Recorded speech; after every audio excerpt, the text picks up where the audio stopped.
Voy a hablar de tratamiento endovascular de la patología iliofemoral. Esto es básicamente todo, pero bueno, voy a tratar de darlo en 10 minutos, para esto no tengo conflicto de interés. Lo dividí de la siguiente forma, esto es cosa mía, en territorio ilíaco, agudo y crónico, femoral común, si es endovascular o quirúrgico, y femoral superficial en agudo y crónico.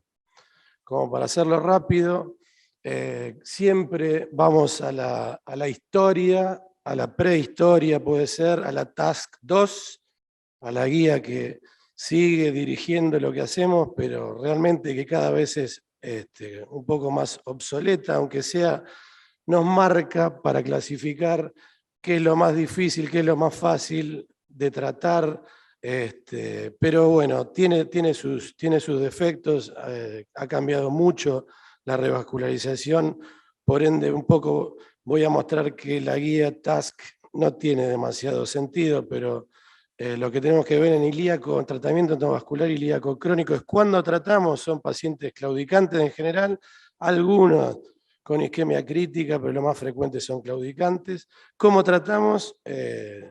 Bueno, no voy a decir quirúrgicamente, endovascular prácticamente siempre, con predilatación siempre, porque son lesiones crónicas lo que estamos hablando. En ilíaca primitiva siempre tratamos de usar stent graft porque es una zona que tiene alto riesgo de ruptura. Después les voy a mostrar un poquito, además, que el graft mejora la permeabilidad primaria, y en ilíaca externa stent autoexpandible de nitinol convencional. Los accesos en la mayoría de los casos es retrógrado, desde la vía femoral común, y puede ser por crossover, por vía radial, humeral, hipopliteo, pero lo más frecuente es el retrógrado por vía de la femoral. Como les decía, el tratamiento endovascular ilíaco crónico, ¿por qué tratamos de usar siempre el stent graft? ¿Por qué? Porque el riesgo de ruptura es alto y esto reducimos riesgos con el stent graft, pero además tenemos una mejoría en la permeabilidad primaria al año significativamente mejor con el graft. Vean este trabajo. Les muestro otro trabajo, la reducción acá es menor, pero siempre sigue teniendo una permeabilidad primaria mejor, el stent graft. Y por último, en otra técnica que serían los stent balón expandible que usamos cada vez menos en periférico, pero que antes se usaban bastante, que comparando balón expandible, comparando balón expandible con graft, se reduce significativamente se mejora significativamente la permeabilidad primaria. Este es otro trabajo, le estoy errando el botoncito. Este es otro trabajo que compara lo mismo y lo mismo en todos los trabajos, por lo cual creo que el stent graft es imprescindible en el tratamiento de la ilíaca primitiva. Un poco, ¿por qué? Por riesgos, como decíamos, y la mejoría en la permeabilidad primaria.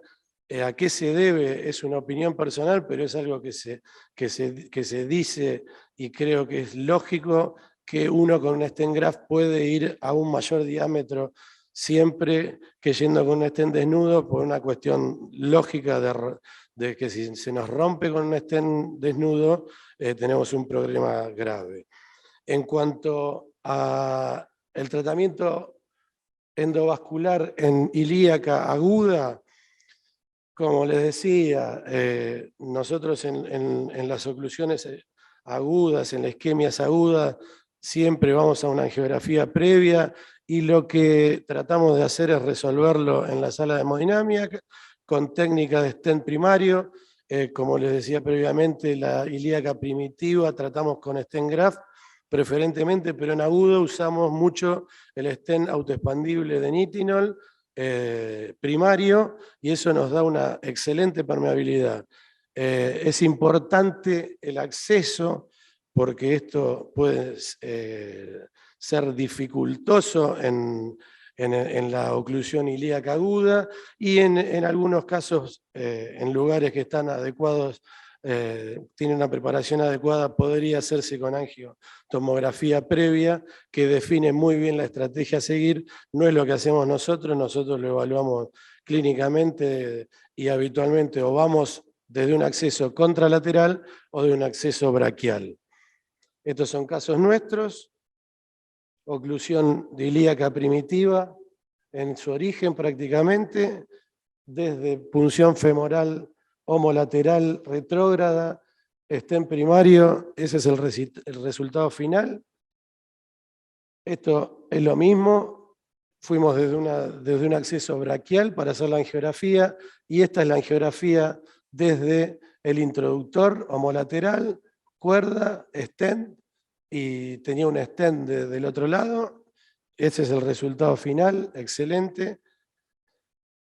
Y en el tratamiento de ilíaco uno puede avanzar un poco más y mostrar casos de tratamiento aorto, ilíaco, de oclusiones aórticas, como por ejemplo estos dos casos que tenemos, una oclusión de una endoprótesis colocada previamente, en la cual pasamos 2 cuerdas y pusimos 3 stents de cada lado, o sea, 6 stents autoexpandibles. Este es el resultado final, con flujo y con el paciente vivo, lo cual no es poca cosa. Y lo mismo con una oclusión de rama ilíaca de una endoprótesis, que hicimos lo mismo. Stent autoexpandible, primario, se resuelve el flujo, todos contentos y rápido. En el tratamiento de la arteria femoral común yo pensé en discutir si históricamente se decía que si la femoral común estaba afectada, el tratamiento era quirúrgico. Esto creo que hoy hay evidencia que puede ser endovascular. No digo que debe ser endovascular, sino que puede ser tranquilamente endovascular, porque no hay ninguna evidencia firme de la cirugía sobre lo endovascular. Lo que hacemos, predilatamos siempre. En muchos casos se hace arteriectomía. ¿Por qué? Porque son lesiones generalmente crónicas y muy calcificadas, y deberíamos utilizar estén dedicados en algunos de los casos, en la mayoría de los casos, que esto no es lo que se ha visto, no es lo que se ha usado en la evidencia de que disponemos. Me refiero a estén dedicados a stents para flexión, quizás mejorarían aún más los resultados, como sería un stent mimético en la zona de flexión, que sería habitualmente entre femoral común y el origen de la femoral superficial o el tercio proximal de la misma. En la mayoría de los accesos son anterógrados por crossover, pero tenemos la posibilidad de hacer accesos popliteos o braquiales. No se ve nada porque quedó muy chiquito, pero no es necesario leer esto. Esto es un review reciente del 2020 de lo que hay de endovascular versus cirugía, endarterectomía, y la verdad que acá no se puede comparar nada. Los resultados parecen como si tener un poco mejor permeabilidad primaria al año, pero tenemos en la rama quirúrgica estudios que muestran 30% de mortalidad. Creo que eso no es algo que sea lo habitual, tiene más mortalidad que un trasplante cardíaco. Y en la rama de endovascular también hay algunos trabajos que muestran porcentajes de mortalidad altísimos. No sé bien a qué se deben, algunos eran pacientes con enfermedad renal terminal, pero bueno, no es lo que vemos habitualmente y lo que necesitamos comparar. Para eso tenemos el TECO Trial, que es uno de los más prolijitos en cuanto a su diseño, y en el TECO Trial se muestra que son similares las tasas de permeabilidad y de necesidad de nueva revascularización con técnicas endovasculares más modernas, por lo cual mi opinión es que estamos en condiciones de tratar la femoral común sin problemas. El tratamiento de la femoral superficial crónica, con esto podría hablar una hora, no tengo una hora. ¿Cuándo la tratamos? Claudicante severo, pongo entre signos de pregunta por qué. ¿Qué es un claudicante severo? Hasta ahora se definía claudicante severo el que camina menos de 200 metros. Me parece que 200 metros es muy bueno para mí, por ejemplo, o para un viejito, pero para otra persona, un cartero, por ejemplo, 200 metros no es un grado de claudicación. Y yo creo que lo importante es acá quién invalida y quién no, quién necesita revascularización, quién no. Y esto viene también de la historia y de que los claudicantes se trataban solamente con bypass. Isquemia crítica es el otro grupo de pacientes que tratamos y cómo los tratamos. Históricamente, como les decía, quirúrgico el bypass. Hoy, con el desarrollo de materiales dedicados, tratamos inicialmente endovascular, esta técnica que queda más linda si decimos endovascular first. Predilatación siempre, salvo en los casos agudos, estamos hablando de crónico, y deberíamos utilizar stent dedicados sobre todo en sitio de flexión, proximal y distal en popliteo, que es lo que va a hablar Alejandro Álvarez Iorio. El acceso en la mayoría de los casos anterógrado puede ser por punción femoral común homolateral o contralateral por crossover. Y la TASC le damos poquita bolilla, ¿por qué? Porque lo importante es si son lesiones no oclusivas con calcificación severa, lo que hacemos es intraluminal, guía intraluminal, balón convencional inicialmente, o balón con droga o stent autoexpandible que tratamos de evitar poner una prótesis. ¿Por qué? Por la necesidad de nuevas revascularizaciones que genera el stent una dificultad importante cuando tratamos una restenosis de longitudes importantes de stent, y cuando no tiene calcificación severa, acá hice un cruce cuando tiene calcificación severa podemos utilizar aterectomía inicialmente, que esto lo puse cruzado acá, y después balón convencional y terminar con balón con droga o stent. Y cuando no tiene calcificación, vamos con balón convencional y después podemos terminar con balón liberador de droga o stent. Eso depende de cómo quede. Para dejarla con balón liberador de droga, solo deberíamos tener un buen resultado angiográfico. Cuando la oclusión es corta, uno intenta intraluminal. Si recanalizamos intraluminal, vamos a balón convencional e intentamos dejarla con balón liberador de droga. Si esto no es posible, colocamos stent autoexpandible. Y cuando la oclusión, cuando no podemos recanalizar intraluminal y hacemos subintimal, habitualmente colocamos siempre stent.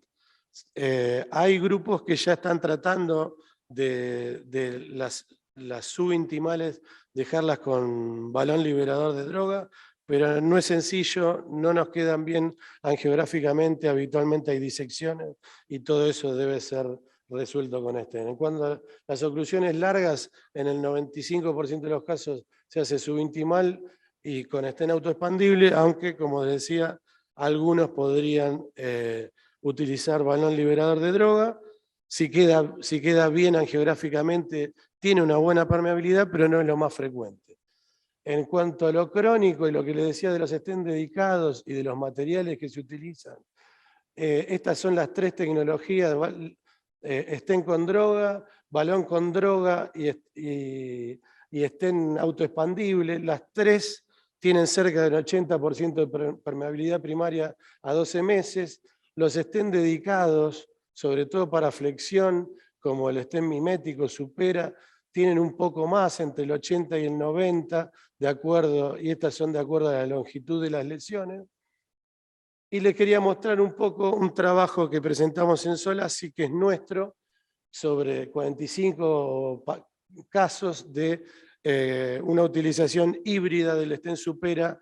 Lo utilizamos el supera en sitio de flexión y en el resto del vaso que tratamos usamos o stent autoexpandible o balón liberador de droga, 70% casi de enfermedad multinivel, y fíjense que hemos tenido resultados muy buenos, con 82% de permeabilidad primaria, 75 a 2 años, y secundaria 80 y algo por ciento y 80% a los 2 años.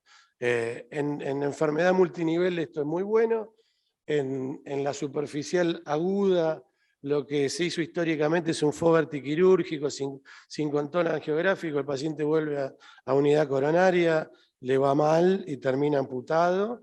Lo que deberíamos hacer es inicialmente un diagnóstico angiográfico, podría ser con angiotomografía. Nosotros no hacemos angiotomografía, me parece más útil para el eje ilíaco. Si es factible, lo hacemos endovascular, no predilatamos, utilizamos stent primario o tromboaspiración y luego stent. Podemos utilizar RTPA, Actilice, y luego tratar con stent o con balones. Tratamos de no usar balones y el acceso en la mayoría de los casos es anterógrado por punción femoral común o crossover. Esto es la evolución del tratamiento de la revascularización arterial periférica en el mundo. Me quedó sin colores, pero se va a entender igual. En el 2000 nosotros lo endovascular hacíamos hasta TAC-C y la mayoría B, C y D eran quirúrgicos. En el 2007 empezamos a hacer hasta TAC-D y se limitó en TAC-C y D la cirugía. Y esto es una opinión personal, pero en este momento hacemos todo y la cirugía se limitó a hacer TAC-D, sobre todo esto en crónico.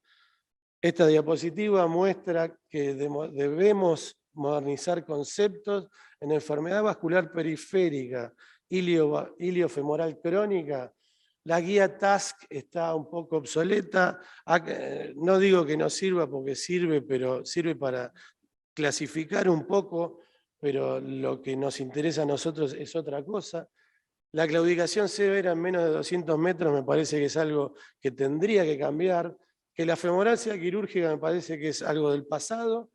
Y la modernidad que se trate primero endovascular y con material dedicado.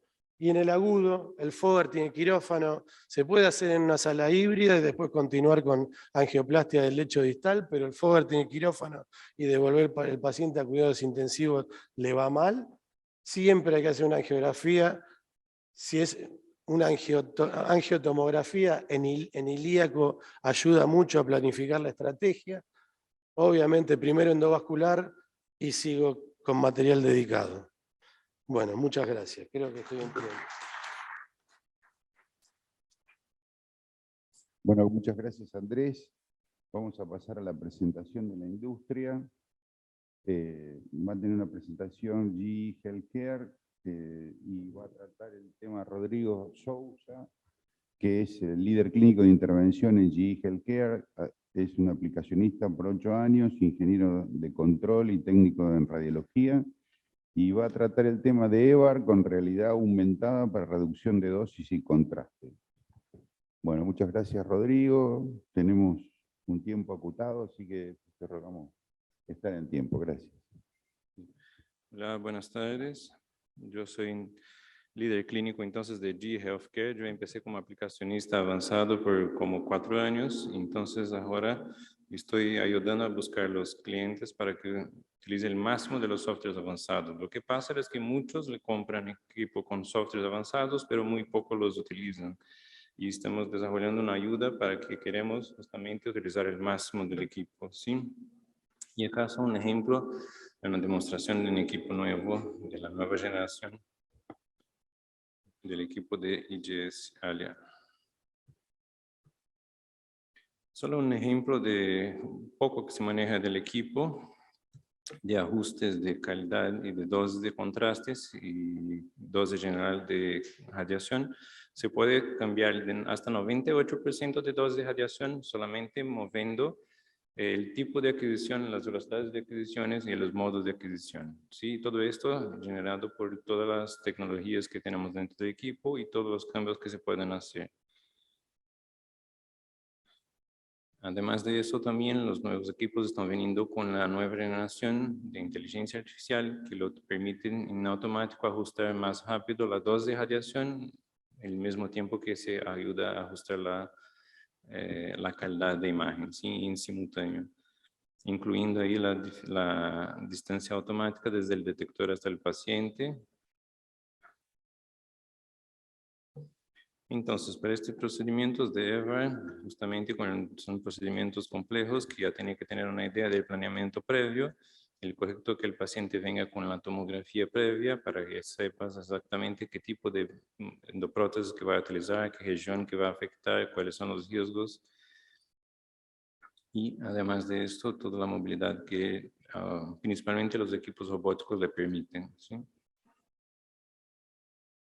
Está poniendo mucho eco, ¿ustedes me escuchan bien? Okay. Bueno, si el paciente no viene con la tomografía previa, con el ataque, podemos hacer el 3D en momento. Acá un ejemplo de una adquisición, el lado un ejemplo de una 3D HD hecho después del implante también, para tener una idea. Entonces podemos hacer un 3D desde la cabeza hasta las femorales del paciente, sin problemas ahí, con el paciente con brazo abajo, con todo lo que sea bien puesto y con una buena calidad. Y un ejemplo también de más un software que tenemos solamente exclusividad de GE, el Motion Freeze para disminuir el movimiento de respiración. Entonces también para cosas más delgadas o el respecto de las embolizaciones, por ejemplo, también te ayuda a sacar el movimiento por la construcción de este 3D para tener más calidad y visualización de la imagen tridimensional. Acá un ejemplo de un paciente que se perdió la tomografía en medio de camino, entonces para hacer una angioplastia, que se puede hacer acá un ejemplo, con contraste osmolar, 50 ml de contraste, con inyección corta de 9 ml por segundo, la adquisición de una rotación muy rápida de 5 segundos, y ahí, por ejemplo, se puede tener el volumen 3D para utilizar este como roadmap 3D durante el procedimiento, ¿sí? Entonces, el correcto sería que el paciente ya inicie con el ataque, pero si no viene o se pierde el camino, también se puede hacer en la hora. La limitación de cuando lo hace el 3D del momento es que depende del tamaño del detector y el limitante del tamaño del espacio. Cuando el 3D viene de la tomografía, se puede venir con una imagen tridimensional desde la aorta hasta los miembros inferiores, no importa, porque el tomógrafo tiene la capacidad de tener un rango mayor, ¿sí? Bueno, acá un ejemplo, cuando se tiene más tiempo y viene de una tomografía, entonces acá un ejemplo para ajustar ahí la línea central, la posición correcta de donde se tiene que seguir el camino de la aorta. Y todo esto ya tiene el mismo dibujo que va a venir para los materiales para escoger de las endoprótesis también, para que pueda elegir la endoprótesis correcta. Acá un otro ejemplo de planeamiento previo donde se tiene todas las informaciones necesarias y te hace el planeamiento muy bien. Y acá entonces va a tener este todo en PDF que se puede imprimir en la hora y tener este modelo 3D que se puede estudiar muy bien antes para poder saber, conocer bien la anatomía, para saber cómo el planeamiento y fusionar este todo en modelo 3D sobre la imagen 2D durante el procedimiento. Acá un otro ejemplo de caso también complejo, donde tenía que saber muy bien de dónde estaba saliendo la renal derecha, entonces todo eso muy bien planeado. Y acá ejemplos de imágenes donde se puede fusionar solamente la luz verdadera o también con la luz falsa y con, si quieres solamente con los bordes o también con el modelo 3D como estás. Y hay un ejemplo de cómo cómo se quedó el resultado final del procedimiento, ¿sí? Entonces, muy sencillo la utilización del roadmap 3D. Y acá un ejemplo de cómo hacemos para fusionar este modelo 3D con la anatomía real del paciente cuando viene de la tomografía. Si lo hace en 3D en la hora, el modelo 3D ya está flotante sobre la mesa dentro del paciente. Cuando no viene, hacemos así como dos proyecciones con la fluoroscopia y por ahí, por el B-View, la herramienta que utilizamos para fusionar entonces el modelo virtual con el modelo real. Sí, y acá con pocos clics te hace la certificación, el ajuste en todos los ejes, incluyendo la rotación derecha e izquierda que el paciente también puede tener. Y después vamos a cambiar el vaso. Y después también con los dispositivos dentro del paciente, ahí se cambia un poco la posición de la aorta. Entonces también se puede ajustar En esta demostración hicieron ahí una inyección pequeña de contraste para mostrar las renales, pero también si solamente hace una cateterización de una renal, aunque no inyecte contraste, se puede alinear bien la anatomía 3D con la anatomía real del paciente, disminuyendo la cantidad de contraste. El único que se puede hacer es que cuando está muy abajo, muy cerca de la punción, te mueve bastante, y si eres algo muy crítico por una bifurcación ahí abajo donde necesita un mejor ajuste de la posición, en este caso, aunque tenga la tomografía, se puede hacer un otro 3D rápido en la hora para poder utilizar este modelo 3D, ¿sí? Y todo el planeamiento previo que se puede hacer, como en la imagen que está ahí a la derecha, que la izquierda es un postproceso, con los óseos todo marcados. Si tiene una anatomía compleja, se puede cambiar de los bordes hasta el volumen 3D para saber exactamente dónde están saliendo salida de los vasos, los óseos, para comprender mejor el todo momento y sin pérdida de calidad de posición, pudiendo mover la mesa o el arco a cualquier momento, ¿sí? Y también con nuestro software, cualquier modelo 3D se puede printarlo antes también para hacer una previa de todo esto, hacer un estudio mejor para poder utilizar. Entonces, todo esto son ejemplos que tenemos para que tengan en mente ahí, tenga puesto esas posibilidades que tenemos de uso de las herramientas para la ayuda de desarrollo de todo esto, ¿sí? Entonces, todo eso va a permitir un menor tiempo de estudio, menor cantidad de contraste y más asertividad. Bueno, yo soy Rodrigo Souza y también tenemos en la plataforma de G Live Room un contenido muy grande de clases ahí para ayudarlos también a buscar conocimiento y compartir informaciones con nosotros, ¿sí? Bueno, si tiene equipo de G, pueden me llamar para ayudar al desarrollo de utilización de los softwares avanzados, ¿sí? Muchas gracias. Hola, hola.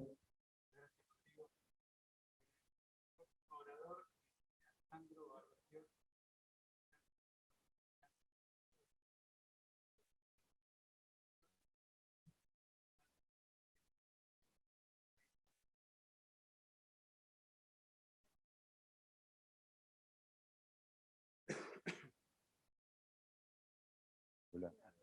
Hola. ¿Quieres hablar de esto? Hola, hola. No.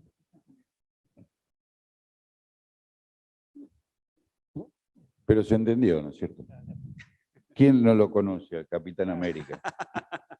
¿No vieron el saco que se trajo él? Que era el Capitán América. Ahora somos 12, Sí. Perman, ¿no? Bueno, muy buenas tardes. Realmente un placer estar aquí con todos ustedes. Muchas gracias a la organización por invitarme a compartir nuestra experiencia y un tema tan importante como cuáles son las novedades en revascularización de la enfermedad poplitea y esta zona de flexión, consideradas áreas hostiles y quizás el límite de la frontera entre el tratamiento endovascular y quirúrgico. Bueno, estos son los escenarios que vamos a hablar. Realmente Andrés lo desarrolló muy bien, espero que lo mío sea complementario, que es la arteria femoral como área de flexión y la arteria poplitea. Por supuesto que en ambos territorios nosotros podemos abordar una enfermedad que puede ser muy distinta característica, enfermedad aterosclerótica con un calcio moderado severo, o estanrestenosis, o oclusiones totales crónicas, o aterosclerosis con placa soft, placa blanda, o la presencia de trombo in situ o embolectomía, o embolia de un trombo, ¿no? Respecto de la arteria femoral común, cuando hablamos con los cirujanos, siempre el tratamiento considerado gold estándar hasta hoy, hasta la fecha, es la endarterectomía como técnica quirúrgica. ¿Y por qué? Y ellos lo defienden a rajatabla, ¿no? Porque tiene una una muy alta tasa de eficacia. Pero, como yo les digo, no es un tratamiento de todo benigno. Es decir, es verdad, es muy eficaz, pero no del todo benigno. Es tan eficaz que tiene una permeabilidad a 5 años de 90 a 100% y una tasa de salvataje muy alta, más del 85%. Dicen, no, pero es bien tolerado porque la mortalidad que reportan es del 1,5%. Sin embargo, en pacientes de alto riesgo, 3,5%. Y hoy es choqueante la cifra que presenta Andrés de un 30%. Y generalmente esta población de alto riesgo es donde se ve mayor la morbimortalidad, como son pacientes con enfermedad pulmonar obstructiva crónica, cicatriz quirúrgica previa, obesidad, uso de esteroides, con una morbilidad publicada de hasta el 21% en hematoma, infección de herida, reintervención quirúrgica, parestesia, que estas complicaciones, más que afectar la vida del paciente, el pronóstico de vida del paciente, sí afecta la calidad de ellos. Esta es una diapositiva presentada por Thomas Seller en el link del 2017 que a mí me cambia un poco la cabeza porque dice, bueno, hoy vamos a desterrar el rumor de que la arteria femoral común es una de las zonas que más expuesta está a deformación extrínseca, cuando realmente las zonas más expuestas a deformación extrínseca son la porción distal de la arteria ilíaca externa, la porción proximal de la femoral superficial y por supuesto de la poplitea. Este es un caso de arteria ilíaca externa donde tiene una oclusión total de toda la ilíaca primitiva externa, pero la fractura del estén estaba en el punto distal de la ilíaca externa. Por lo tanto, si vemos en la biomecánica del segmento femoropopliteo, la arteria femoral común se modifica muy poco en la flexión de la cadera y en la flexión, por supuesto, de la rodilla. Esta es una revisión en cuanto al tratamiento endovascular, cuando se compara tratamiento con estén y balón, son favorables los resultados cuando se ponen en esta zona estén dedicados en términos de permeabilidad, de restenosis y de necesidad de revascularización. Este es el estudio que bien habló hoy Andrés, en donde se comparó independientemente de las distintas técnicas de cirugía con endo y a favor del stenting primario respecto de la endarterectomía o bypass hubo una reducción significativa en términos de morbimortalidad, pero a expensas en el endpoint combinado de morbilidad, porque no hubo una diferencia en muerte, en stroke, en infarto ni en amputación mayor, pero sí en la rama quirúrgica mucho mayor hematoma, mucho mayor linforrea, mucho mayor retardo en la cicatrización de las heridas, parestesia e infección local, que como dije, todo esto prolonga la internación y tiene un gran impacto en la calidad de vida de los pacientes. En este trabajo había más permeabilidad para el stenting primario, sin diferencia significativa en necesidad de revascularización. Y por supuesto que en la actualidad tenemos la solución potencial del balón con droga, acompañado con o sin aterectomía. Acá estamos hablando, ahí tenemos la revisión de un trabajo con aterectomía, que en comparación con balón convencional y stent selectivo, la permeabilidad, la restenosis y la necesidad de revascularización va en favor de la aterectomía con o sin balón con droga. Y por supuesto que también contamos con tecnologías, estén dedicados o miméticos, como dijo hoy Andrés, como comentó, como si el stent supera, el LifeStent, y nosotros por cuestiones prácticas, porque el stent supera es realmente una plataforma con eficacia demostrada y literatura que la apoya, pero es muy operador dependiente, hay que elegir bien la plataforma y si los rombos quedan muy estirados, el resultado no va a ser bueno. Por eso hemos incorporado la última generación, que es el stent Howard, a nuestro portfolio con decisión de utilizarlo por sus características y con muy buenos resultados, ya que no solo lo podemos recuperar, sino que el implante es predecible en cuanto al tamaño del rombo, las celdas y demás. Es un stent de una sola hebra de nitinol que tiene efecto anti-kinking, ¿no es cierto? Y está reportado en la literatura ninguna fractura, al igual que el Supera, mientras que el LifeStent tiene 3,5% de fractura, que realmente es poco o nada, pero por lo menos disponemos de estas plataformas dedicadas. Por supuesto que cuando usamos, tenemos que ver bien el escenario que vamos a tratar, porque a veces tenemos limitaciones clínicas para el balón con droga, como es el calcio, que impide, por mayor compliance del vaso, que se expande el vaso y que penetre la droga. Por eso es importante cuando estamos en escenarios de calcio el manejo del mismo, ya sea removiéndolo mediante aterectomía, modificando la placa mediante litotricia y utilizar estos estén dedicados. Los distintos dispositivos de aterectomía, lo que actualmente estamos utilizando en escenarios cálcicos como es la litotricia, ¿no? Y esto es para resumir los resultados de la aterectomía en esta en estos territorios, ¿no es cierto?, que tienen un beneficio claro cuando son bien utilizados en femoral superficial, poplitea e infrapoplitea, con una muy buena permeabilidad. Este estudio, el Definite LE, es solamente aterectomía, es rama única, pero en el Definite AR, cuando analizamos toda la población de femoral superficial, poplitea, vemos que no hay un claro beneficio de la aterectomía, pero sí en aquellos que tienen una lesión muy larga, calcificación severa y, por supuesto, cuando el beneficio también es que deja muy poca lesión residual, que es un predictor de eventos. Respecto de la arteria poplitea, sí, esta es una arteria que cuando flexionamos la rodilla está sometida a fuerzas extrínsecas de compresión, a torsión, a deformación, y en la flexión de la rodilla se modifica el comportamiento de la arteria. Si la arteria sufre un acortamiento, un incremento de su curvatura, etcétera, ¿no? Acá vemos una clara deformación longitudinal de la arteria cuando la rodilla se flexiona, que esta deformación es mayor cuando hay enfermedad y sobre todo la arteria está calcificada. El otro día, y por eso esta diapositiva, esta diapositiva, cuando discutíamos con el cirujano, es endocirugía. Nosotros preferimos hoy en día la cirugía cuando hay un fallo del tratamiento de ustedes endovascular temprano, menos de 6 meses, y cuando hay compromiso completo de la arteria poplitea. Es decir, nuestros desafíos son que es una arteria que está sometida a flexión, deformación longitudinal, compresión extrínseca, rotación, y aquí vemos por qué la consideramos una zona hostil y tratamos de evitar dejar un stent, ya que la zona estentada modifica su comportamiento en cuanto a los distintos segmentos de esta arteria poplitea. Estos son todos los trabajos randomizados multicéntricos con distintas plataformas de stent dedicados, en donde está publicada esta permeabilidad de 67-86%.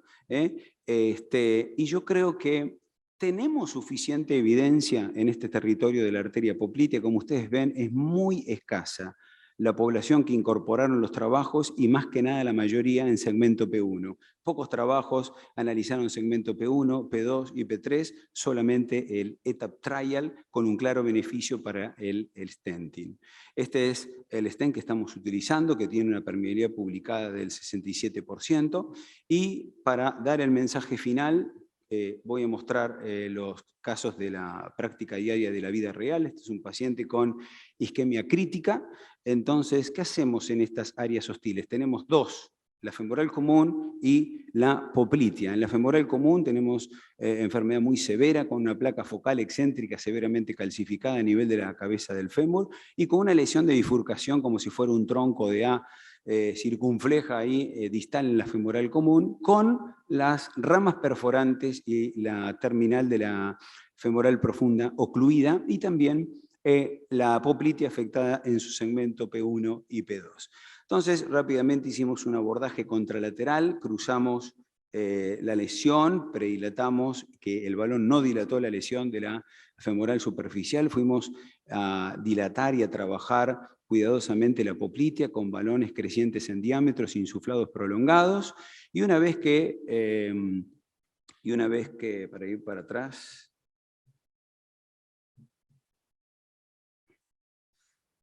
a ver, perdón, ¿hay alguien que me puede ayudar? Ahí está. Y este es el resultado de la poplitea, ¿no es cierto?, tratada con balón. Y vamos a volver más tarde a la poplitea para seguirla trabajando. No sé, para pasar las diapositivas.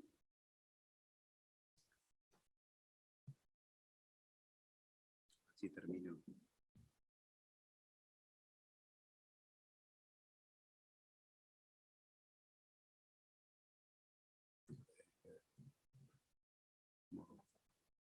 Para atrás, para atrás.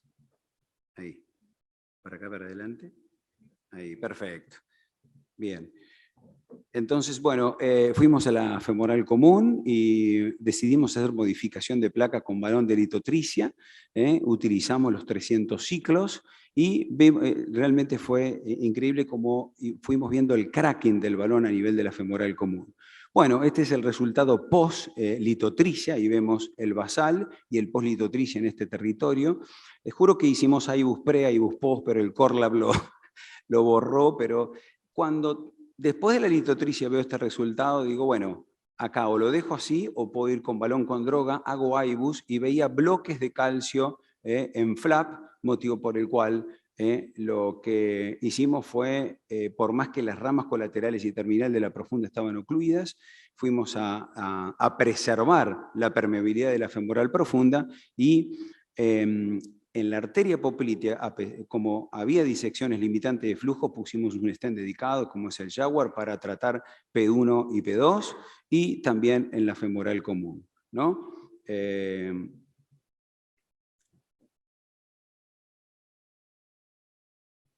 Y este es el resultado en la femoral común severamente calcificada y también en la poplitea, ¿no? Este es otro caso donde estaba ocluida la arteria ilíaca externa, la femoral común, donde recanalizaba en la femoral superficial, donde con distintas técnicas cruzamos la oclusión total, modificamos la placa, preservamos la permeabilidad de la femoral profunda, liberamos un stent dedicado porque quedaban muchas disecciones limitantes de flujo, ¿no? Esta es de esta semana pasada, una arteria poplitea donde está comprometido el segmento P1, P2, y lo que decidimos es trabajarla con balones crecientes, insuflados prolongados, y a pesar de ello quedaba disecciones limitantes de flujo, pero la seguimos trabajando, pegamos las imágenes de disección, era placa soft, insuflamos un balón con droga durante 4 minutos a más y obtuvimos un muy buen resultado. O sea, en este escenario, con mucha placa, lo que decidimos es trabajarla con balón porque era una placa soft. Uno puede hacer aterectomía, pero creo que era más seguro, menos costoso y con buen resultado, placa, modificación y balón con droga. Y lo último, este es un caso que también con isquemia crítica, con oclusión de la femoral superficial, poplitea y recanalización del tronco tibio-peroneo y tibial anterior, con distintas técnicas, cruzamos todo, modificamos la placa y la idea era balón con droga, pero esto es los escenarios donde nos enfrentamos, que a pesar de trabajarla con balón, queda una disección limitante del flujo, tanto en la tibial anterior como en la poplitea. Podríamos haber hecho aterectomía, son las distintas alternativas. En este caso tuvimos que poner un stent de coronario en la tibial anterior, un stent Jaguar en la zona de flexión con este resultado final. Es decir, bueno, como conclusión, ahí había una diapositiva más, y que es esta, no sé si la ven. ¿Zonas hostiles? Sí, pero sabemos que con la tecnología que disponemos son tratables y con muy buenos resultados. Es muy importante, como en todo territorio, la planificación de acuerdo al escenario anatómico, y si bien disponemos de stent dedicados, de dispositivos con liberadores de droga, aterectomía, litotricia, todavía nos falta un poco más de evidencia de comparación entre todos estos dispositivos head to head, ¿no? Pero fundamental y lo más importante en estos pacientes es que con lo que disponemos podemos tratarlos con menos mortalidad que la cirugía, menos morbilidad que la cirugía, pero fundamental para ser muy buenos, para mantener el buen resultado en estos pacientes es el seguimiento. Eso es fundamental. Gracias.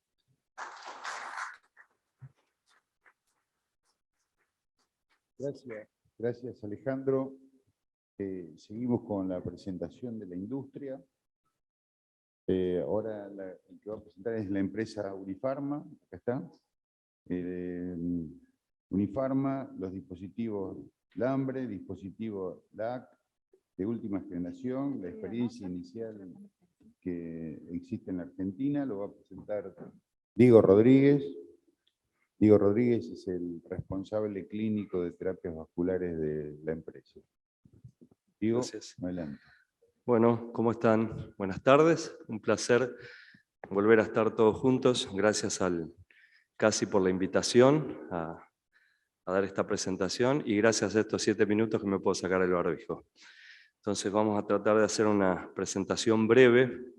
Un poco está enfocado a lo que es la experiencia inicial que tenemos con el dispositivo de última generación para oclusión de orejuela auricular izquierda. Bien, entonces No vamos a andar en detalles, pero sabemos muy bien por qué la indicación de cierre de orejuela auricular izquierda y lo importante a tener en cuenta el grupo de pacientes que se favorecen con esta terapia. También entendemos muy bien, y no voy a detallar mucho más, todo, digamos, lo que apuntan las guías, que son para nosotros muy importantes, tanto la europea como la americana, y lo que dicen los consensos, ¿no es cierto? Las recomendaciones y el nivel de evidencia es muy importante, pero como dicen lo último remarcado es que el criterio médico es muy importante, que siempre tiene que primar, y para nosotros es muy importante y es lo que reconocemos como el Heart Team. Solamente para recordar los dos scores que son muy importantes para nosotros, que son el score de stroke, que es el CHA2-VASc, y el score de sangrado, que es el HAS-BLED. Lamentablemente, todo el grupo de pacientes que siempre tratamos con esta tecnología es un grupo de pacientes que generalmente tienen alto CHA2-VASc y alto HAS-BLED. Cuando ustedes reconocen un paciente que puede ser beneficiado con esta tecnología, que puede ser contraindicado o intolerante a los anticoagulantes, tenemos la terapia de cierre de orejuela. Entonces, ustedes lo que generalmente se hace es hacer un screening al paciente candidato. Hasta hace un tiempo lo que generalmente se utilizaba, o lo que más comúnmente se utilizaba, era un eco transesofágico, con las imágenes que vemos como habituales, no tan solo de la orejuela, sino de las estructuras adyacentes.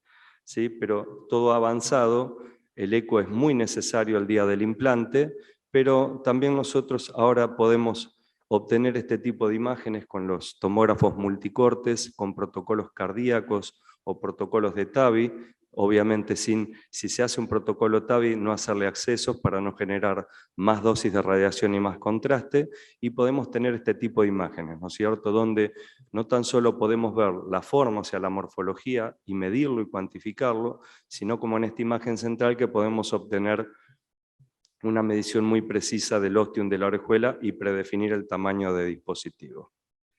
Bien, entonces, hablando un poco del dispositivo, lo vamos a resumir en 2 minutitos. El dispositivo de última generación se llama Alambre, con el cual estamos trabajando hace un poquito más de un año. Es un dispositivo que tiene la ingeniería dedicada 100% a dispositivo oclusor de orejuela auricular izquierda. ¿Sí? Vamos a venir un poquito más para atrás porque se me fue. El dispositivo comprende, esperen un segundito, se está yendo para adelante el video. El dispositivo comprende 2 partes bien diferenciadas. Una es la que le da el anclaje, que se llama paraguas, es de una estructura de nitinol y tiene 8 puntos de anclaje. Y le da justamente el soporte al cover o disco, que es el completa el sellado de la orejuela. Y no menos importante es remarcar que es totalmente reenvainable y reposicionable. Como todo dispositivo necesita una vaina, necesita un catéter guía. Este dispositivo cuenta con la vaina más pequeña del mercado, es una vaina que la podemos encontrar en 8, 9, 10 French, todas de 90 centímetros, y está clasificada en vaina de doble curva y de curva simple, dependiendo de la orientación que tiene la orejuela y de cómo fue nuestra punción transeptal. Recordemos que estos procedimientos necesitan una punción transeptal para hacer el approach a la orejuela. Y la vaina ustedes la pueden elegir en el momento del implante. Bien, otra característica para destacar del dispositivo es que podemos tenerlo en 17 tamaños. Estos 17 tamaños están divididos en 2 grupos. Por un lado, tamaños estándar, que son 11 medidas, y por el otro lado, tamaños especiales, que son 6 medidas. Importante a tener en cuenta que cubrimos rangos de ostium de orejuela de 9 a 33 milímetros, y que el rango de dispositivo es de 16 a 36 de tamaño. ¿Sí? Eso en cuanto a lo que es la característica, y también eso se decide en el momento del implante, el tamaño que vamos a utilizar con una angiografía. Bueno, y ahora vamos a hacer un resumen de unos casitos para hacerlo más interesante. Este fue un caso de una orejuela muy pequeña, fíjense ustedes el tamaño del píctel de 6 French, ocupando prácticamente 1/3 de la orejuela. Es una orejuela medida en eco nos dio 13, en angio nos dio 14, y utilizamos un dispositivo casi el más pequeño. Es muy intuitivo, el dispositivo se empuja desde afuera, ¿sí? O sea que estamos en una posición muy proximal, lo primero que sale, que produce el anclaje, es el paraguas, como acá lo estamos viendo.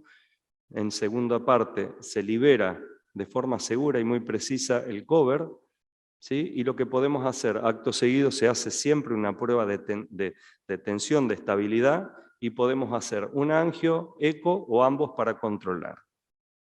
Este caso es también muy interesante porque es todo lo contrario. Es la orejuela más grande que tuvimos que tratar. Una orejuela que el ostium nos dio 32 milímetros medidos por angio. Utilizamos un dispositivo, el más grande que tenemos, que es un 3640. Lo interesante de este caso es que el implante se hizo a la primera, o sea, el primer approach que se hizo a la orejuela, el dispositivo quedó anclado y sellándolo completamente. Lo que ustedes ven es ahí la prueba de estabilidad y el control con angio. El tercer caso no revestía tanta complejidad cuando lo vimos, pero nunca hay que anticiparse y decir que es fácil o que es amigable, sino que hay que transitarlo. Y lo que vimos acá es una muy buena entrada, pero miren lo que pasó. Justamente el dispositivo parece deformado porque nos metimos muy distales y el dispositivo calzó en una trabécula. Entonces, no hay problema.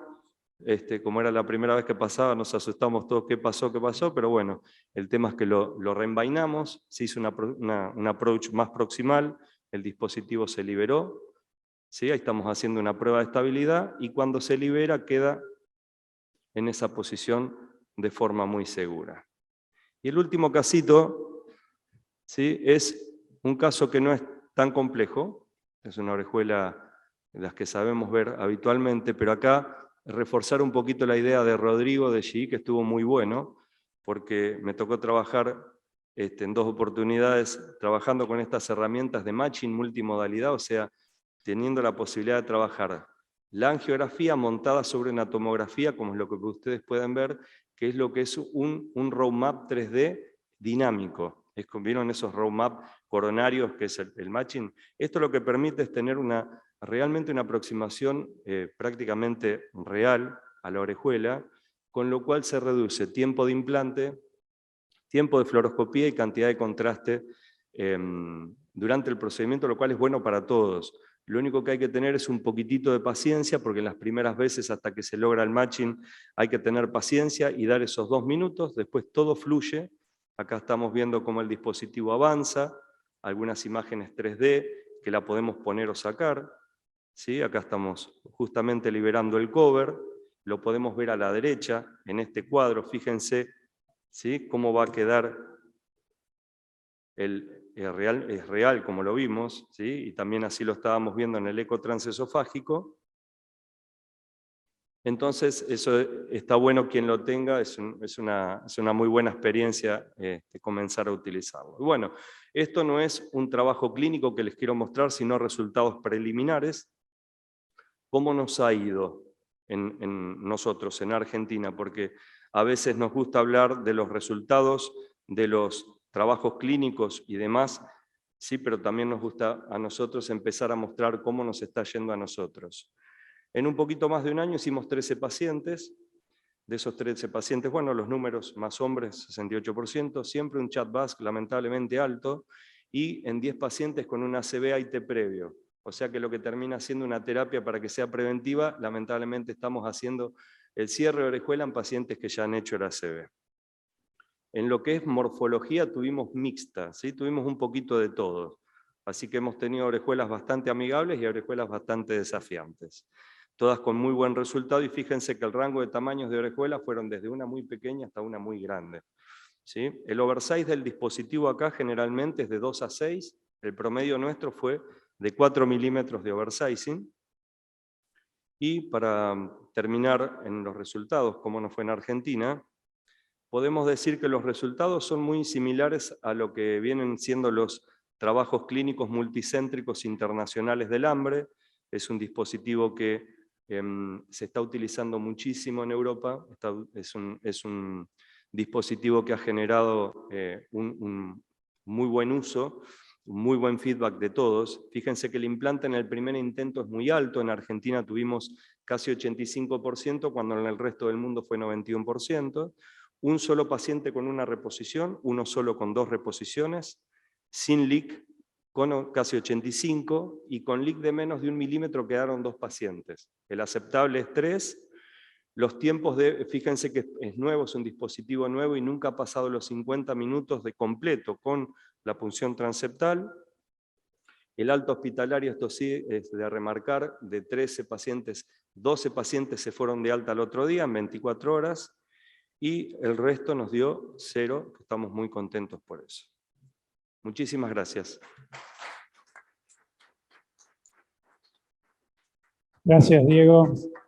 Bueno, la última exposición va a estar a cargo de Oscar Méndez. Creo que todos lo conocen, Oscar. Por si hay algún distraído, Oscar es director del Instituto de Cardiología y Cirugía Cardiovascular y jefe del Departamento de Cardiología Intervencionista de la Fundación Favaloro. Y va a hacer una actualización sobre intervenciones endovasculares en aneurisma de aorta abdominal. Oscar, todo tuyo. ¿Puedo dejar acá? Sí. Bueno, buenas tardes y felicitaciones a todos los valientes que están hasta esta hora. Gracias Rubén, gracias José. Vamos a tratar de hacer un resumen rápido de las novedades que hay acerca del tratamiento del aneurisma de la aorta abdominal. La primera cosa cuando me ayudaron a presentar la presentación es ver este artículo que se publicó hace poco y en realidad lo llamativo, y que José debe estar enterado, es que fue un artículo que tuvo más de 10.000 clics cuando se lo publicó en las novedades de Solasi, lo cual nos llamó la atención porque quizás es coincidencia. La verdad que falta de información no parece, un tema viejo que tiene más de 15 años, pero sí, indudablemente hay interés en nosotros, en la comunidad, por leer todavía y enterarnos de qué es lo que está pasando.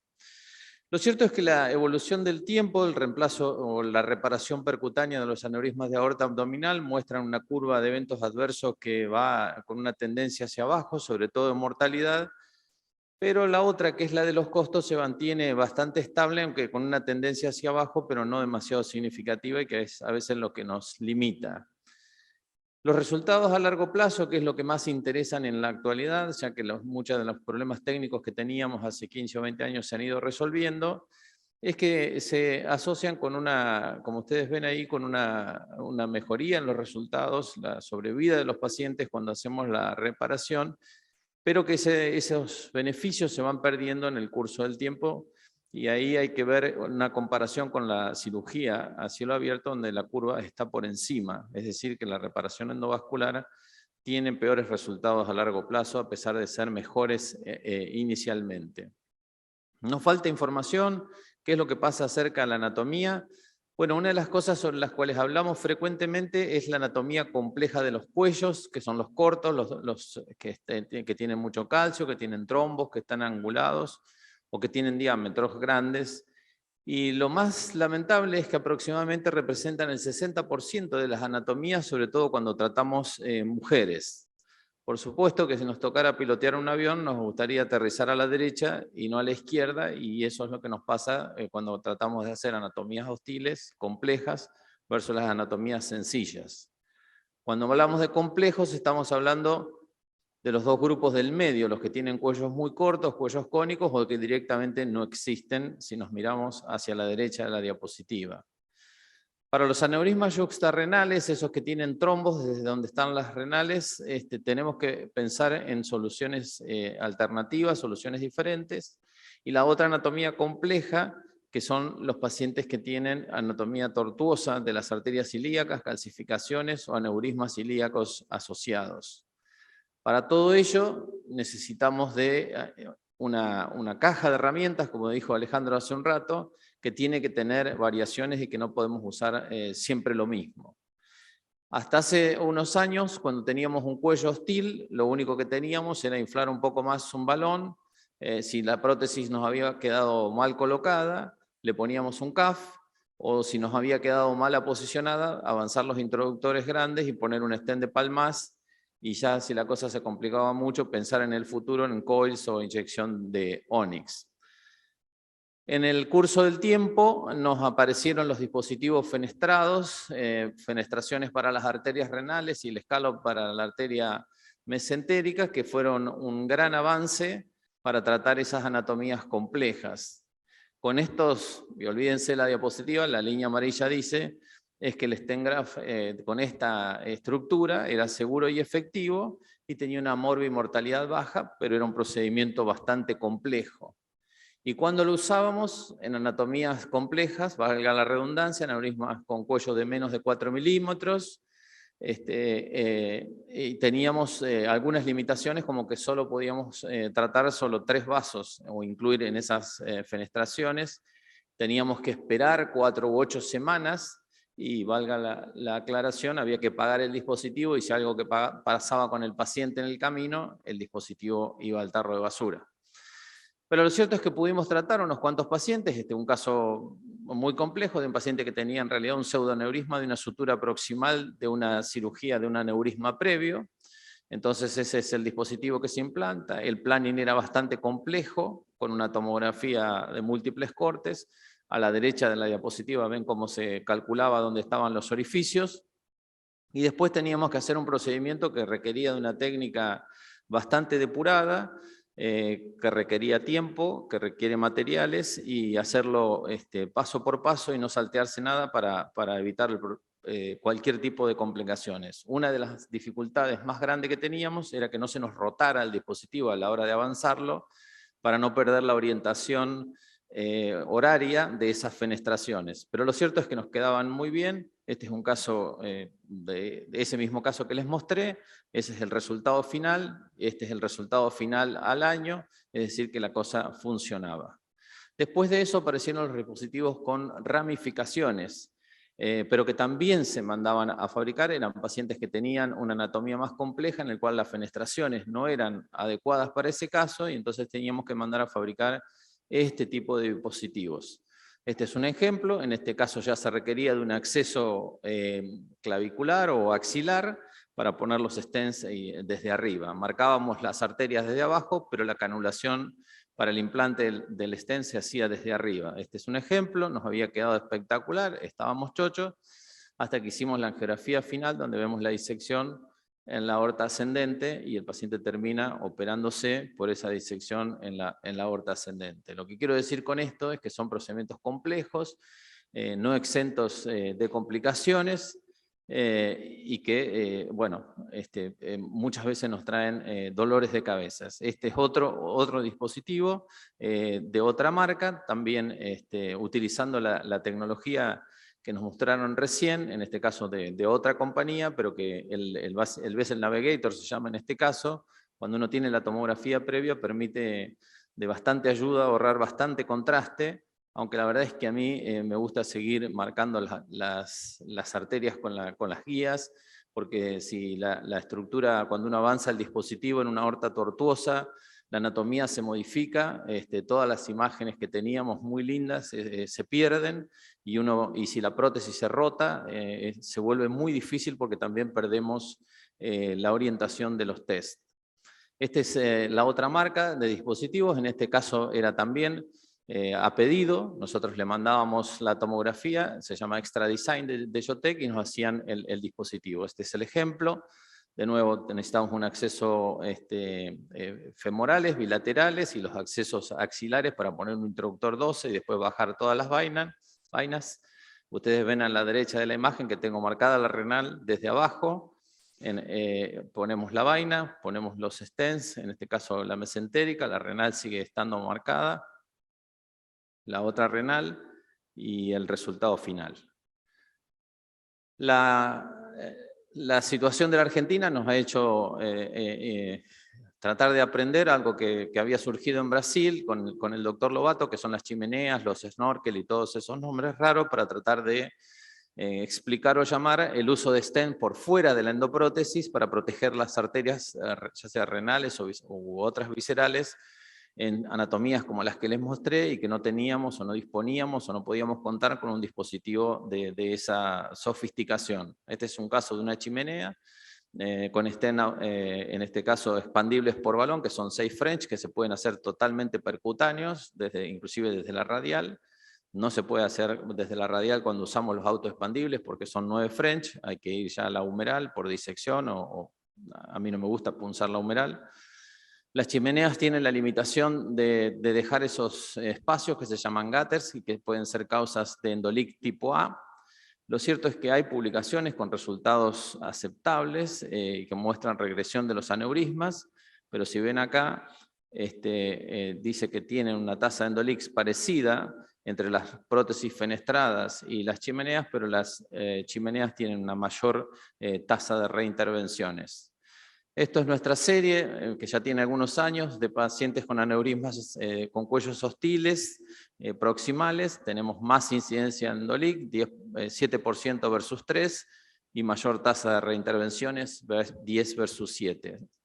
Este es un algoritmo, quizás no es para esta hora de la tarde, pero si tenemos bajo riesgo quirúrgico, el paciente mala anatomía, el paciente se tiene que operar, es lo más barato y lo más seguro y lo que mejor va a andar. Pero si el paciente tiene alto riesgo quirúrgico, tenemos que empezar en otras cosas. Si es elegible la anatomía, pensar en fenestrados o ramificados. Si no es elegible la anatomía o por cuestiones otras que escapan a la presentación, pensemos en la chimenea, y si no es elegible para chimenea, será el paciente que queda para tratamiento médico. En los últimos años, Medtronic incorporó los EndoArcors, que son de alguna manera difícil de llamarlo, pero parece algo para atornillar el dispositivo a la pared de la aorta, y que el objetivo tiene de vuelta ayudar a fijar mejor los dispositivos en esos cuellos cortos. Hay series publicadas donde se puede tratar los pacientes que tienen Endolix o cuellos cortos y tienen una baja incidencia de Endolix y también baja incidencia de reintervenciones. También los podemos utilizar de manera secundaria para tratar Endolix, que es tratar de aproximar la prótesis a la pared en un lugar donde tengamos filtraciones en el seguimiento a largo plazo. Y también los podemos usar para ayudar a las chimeneas, para tratar de aproximar mejor la endoprótesis en esa zona cercana al stent que tenemos por fuera, para disminuir la presencia de esos gutters.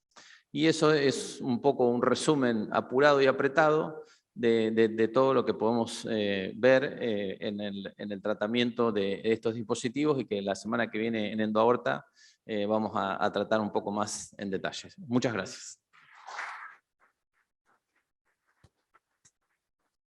Bueno, Oscar, muchas gracias, felicitaciones.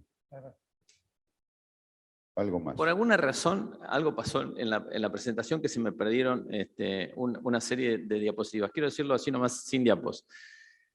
Hoy lo que podemos hacer son reparaciones endovasculares por vía percutánea, y en eso los dispositivos de bajo perfil traen o facilitan mucho el procedimiento. Los dispositivos, los 18 French de Cook, Altura, el Minos, son dispositivos de 14 French que nos están ayudando mucho en eso, y que creo que facilitan mucho utilizando las técnicas del pre-close. Pero por alguna razón se me piantaron las diapos. Perdón. Se te fueron de las diapositivas, pero no de la mente, así que, bueno, rescataste. Bueno, muchas gracias. Tenemos un panel de discusión y tenemos poco tiempo, pero creo que todos los que han venido acá merecen hacer alguna pregunta, si es que lo desean. En el panel de discusión está Alejandro Goldsmith, Ana Mollón, Ángela Videla Lynch y Pedro Sangronis. Así que, por favor, adelante. No se escucha. No. Vení de acá, no, sino que Con micrófono, porque si no sale en el Zoom. Vamos para el resto del mundo. Así que... Ahí está. Buenas tardes. Un comentario y una pregunta a Alejandro y Andrés.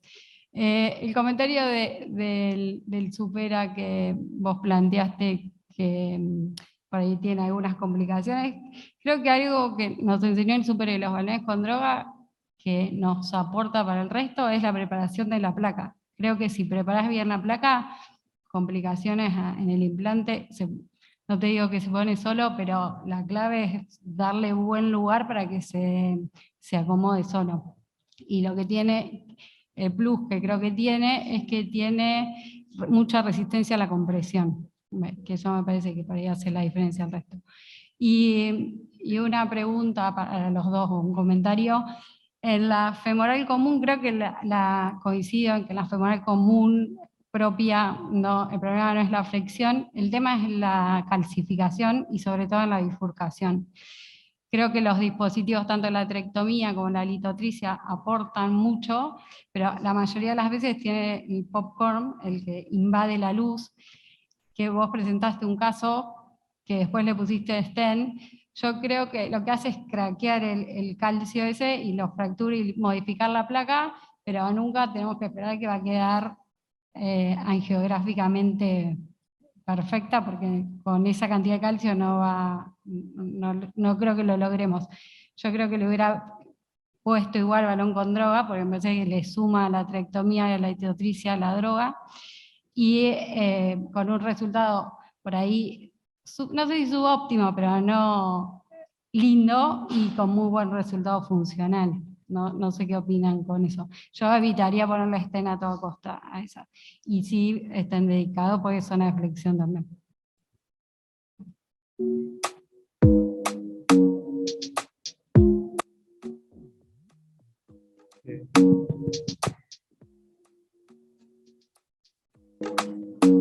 Bueno, gracias por tu comentario y la pregunta. Primero principal, la discusión con el tema ustedes, ¿no? Creo que lo que pasa es cuando hay muchos médicos haciendo estas mismas intervenciones, por más bien que preparen la placa, un ligero estiramiento, además yo veo que no en todos los operadores el tronco es perfecto y si queda estirado es un mal resultado. En nuestro registro, porque lo importante es tener resultados como se habló todo el día, tenemos los resultados y nuestra permeabilidad no está siendo buena, pero creo que por un defecto del implante quizás hacemos mea culpa de preparar más la placa, ahora tenemos litotricia o aterectomía, además, yo qué sé. Y creo que tener una plataforma que la puedas recapturar, que se vea bien, que es uniforme en el implante, que es más predecible para el tratamiento de todos esos operadores, por eso estamos utilizando el Jaguar, ¿no? Con lo que vos dijiste a la femoral común le iba a dejar así. El problema fue el IBUS, que ves más de lo que estás viendo en la angiografía. Entonces veía dos flap, ¿no? Que estaban, pero flapeaban mucho, entonces lo podría haber dejado así, le podría haber puesto balón con droga y quizá no hubiera pasado nada. Entonces, como no hay experiencia, o como no tengo experiencia en esto, sino anécdotas, preferí plancharlo y dejar un stent dedicado.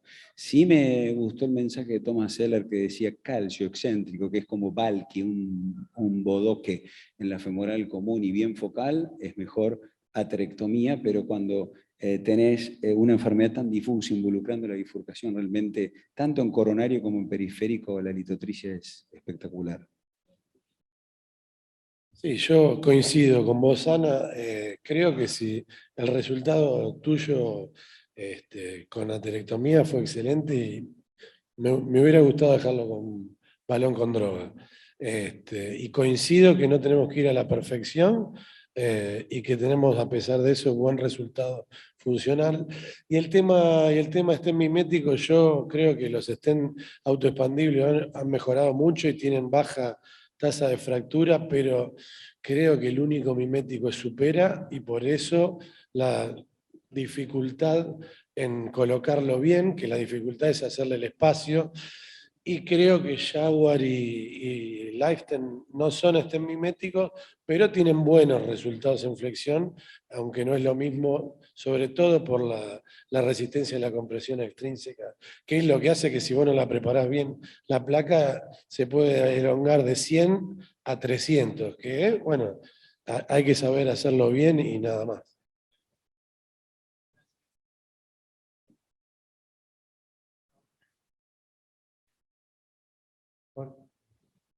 Esto, no sé, no lo veo a Alejandro Goldsmith, ¿está por acá?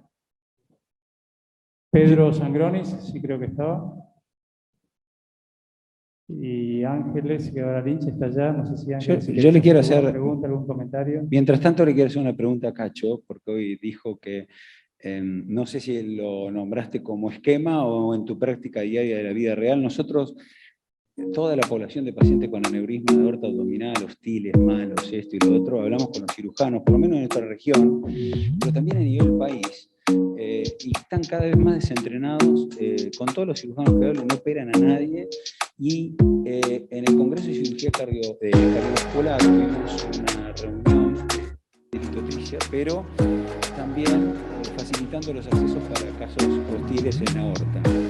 Y Mariano dice, no, mira, lo aclaró antes de ayer, dice, yo creo que desaparece la cirugía, esas son palabras de Mariano, dijo que era muy diferente, pero fue muy honesto, y dice, en muy buenas manos, tenemos una mortalidad del 10%, y que quizás sea mucho más, y la realidad es que el cirujano no quiere operar a estos pacientes, ¿no? Por eso nos vemos obligados a todas estas técnicas que vos mostraste. Entonces, en la vida real, no conozco cirujano que acepte un paciente para operar. Probablemente la fundación sí, o quizás otros centros. No sé qué tenés vos para decir, Oscar. No, yo coincido. Lo que pasa es que anatomía hostiles, como siempre, es una variabilidad enorme. Y creo que lo que marca la diferencia es si los cirujanos tienen un espacio donde puedan clampear infrarrenal o no. Porque si no, ahí ya la cirugía cambia drásticamente. Y es verdad.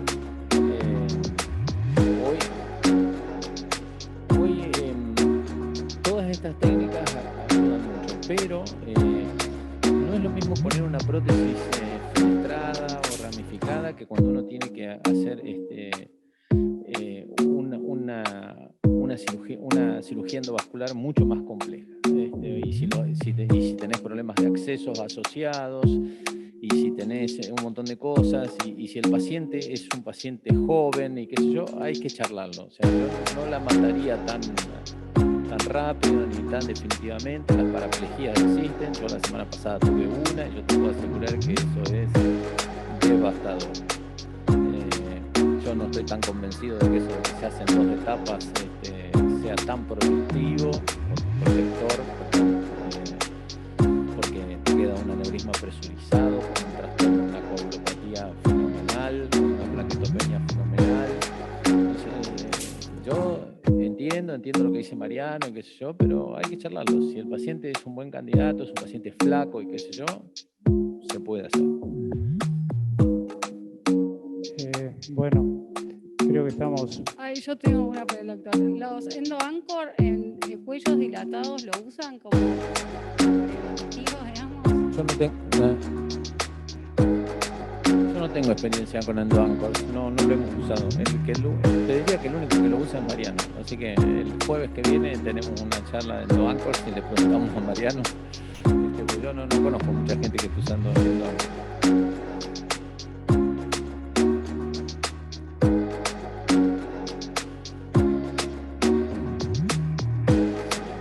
Yo creo que sí, en pacientes jóvenes, donde tenés un cuello que no tenga mucho trombo, que no tenga mucho calcio, podría ayudarte. Pero si yo no estoy tan seguro de que si uno tenga que recurrir a eso, no sea mejor ya pensar en una solución de más arriba, porque al final la aorta se va a dilatar y vas a terminando teniendo filtraciones. Depende de la edad del paciente, de vuelta, si un paciente octogenario andaba con fenómenos, tiene 68, diría, no estoy tan seguro.